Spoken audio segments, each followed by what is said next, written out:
Go.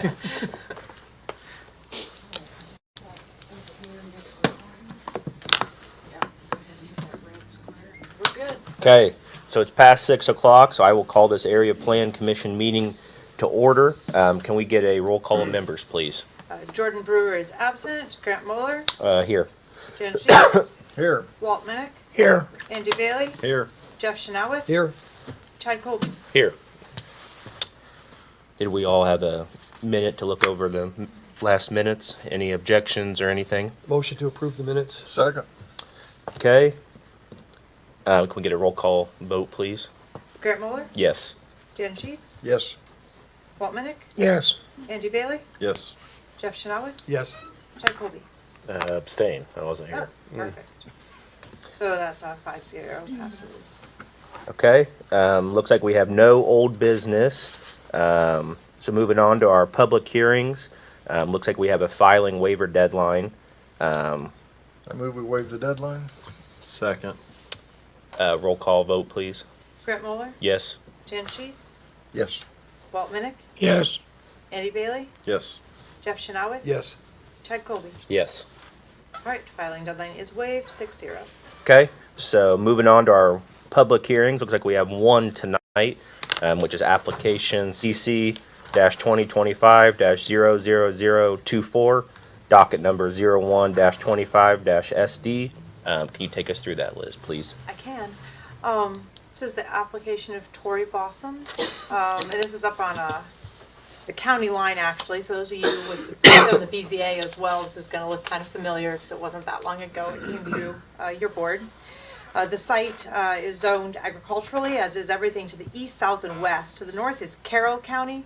Not sure of the zoning district, but certainly agricultural in nature and probably zoned similarly. The petition site consists of a 7.734 acre parcel of land on the south side of East 1000 North between 250 East and 400 East in Section 20 of Warren Township. The petitioner would like to build a single non-farm dwelling on the proposed new lot for himself and his family. Since they didn't score under the point system, they did go to the BZA on November 23rd of 2021 and were granted a special exception. This site is about 2 miles west of Roseacre Farms. There are some other confined feeding operations to the west and north. And in Carroll County, there's 2 others up there.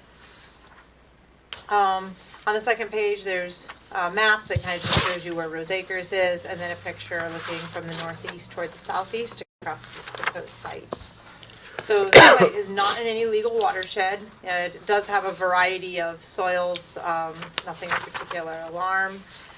In terms of analysis, the petitioner requests primary plat approval for Cardinal Hill. It's a 1-lot minor subdivision. The standard rural development protection language is included in the covenants. The Drainage Board granted approval January 21st of 2025. The Health Department has approved the lot is suitable for a septic system, and it does require a perimeter drainage outlet. That outlet has been indicated on the primary plat. County Highway has no objection to a drive to access the new lot. And the enforcement clause in the covenants is included and can be initiated by an adjacent landowner within a quarter mile. In terms of principles and standards of design, there's just 2 that we typically hit on unless there's an issue somewhere else, which there's not with this minor. First, that the restrictive covenants are properly prepared and legally sound. And Jay did review these legal covenants. He had some edits that at the time of the staff report still needed to be corrected. And then Jay had pointed out that normally we're pretty strict about restricting further splits without a vacation before a replat. But in this case, because of the configuration of the lot and the other residences, it might make sense not to forbid future splits contingent upon the BZA granting an approval and following all other standards of the ordinance, because it is a really strange U-shaped lot. So he had noted that a way that could be changed to make that work, but also noted that it wasn't any kind of bypass around the standard process. If they can't get approved through the BZA, well then obviously they're not going to be able to replat. And he also noted that if they make that change, then notice should be sent out on the replat to owners within a quarter mile, same as the reciprocal covenant. In terms of the subdivision name, Pat County Recorder, and there's no other names with the name Cardinal in them, so that appears to be met. Consequently, staff recommends granting primary approval with the condition that the covenants must meet J. Moore's satisfaction before the secondary is signed. Okay. And Ron did submit changed language, and then I sent it back to him today with a few little tweaks to it. And I don't know where we are on that, but I assume, were you okay with what I changed? I don't see any problem with it. Okay. So if you incorporate that, Yeah, into the motion, just Yeah. subject to, with the condition that everything Yeah. has to meet Jay's satisfaction before I sign the secondary, then when they file it, I'll just, either Kat or I will make sure it gets over to his office to check. Okay. Is there a petitioner here? Would you like to add anything, sir? Would you mind going to the microphone if you can, please? Where's it at? Right behind you. Thank you. And just state your name, please. My name is Tori Bossum. I currently live on State Road 26, just east of 29. So not too far away from Rose Acres already, but I don't really have anything else to add. I appreciate everyone who's helped me get this far with this process, and that's it. Okay. Thank you. Yep. Go to the microphone, please. Thank you. My name's David Etherington. I live in the U shape of that, the 5 acres.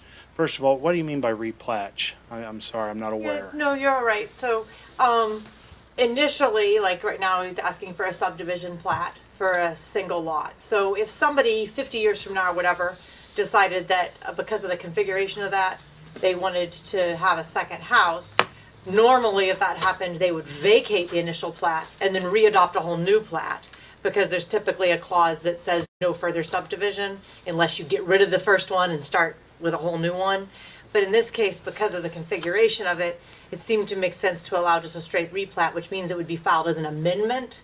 There'd still be notice that would go out to neighbors, but instead of vacating the old one, it would be simply amended to add an additional lot. So the goal is just one more house right now? So, well, he's only asking for one house. Jay just saw the configuration and went, man, like, this is a weird shape for a lot. It would be logical that It at was some one point in parcel the at one future, time, you know. 100 years ago, but yeah.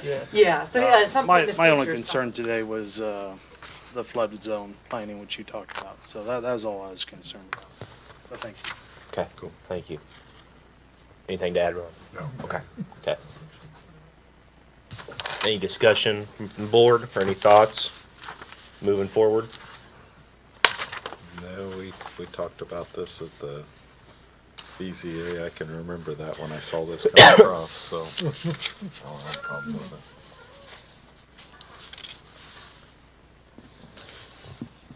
Can I entertain a motion from anybody? I make a motion to approve with the added language that was talked about. Subject to Jay's approval of the edits on the That's covenant. exactly what I mean. Second. And a roll call vote whenever you get a chance, please. Can I borrow your pen?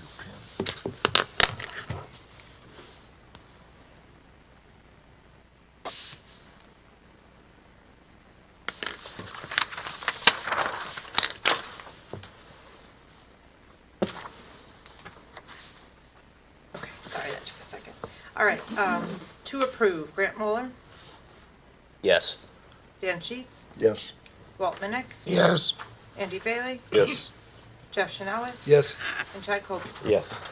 Right, approved 6-0.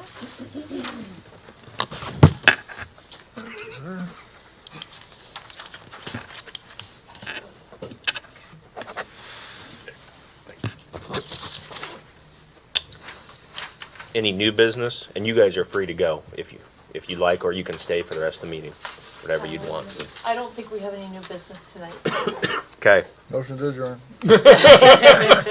Next meeting is March 4th, 2025. Second. That went quite well.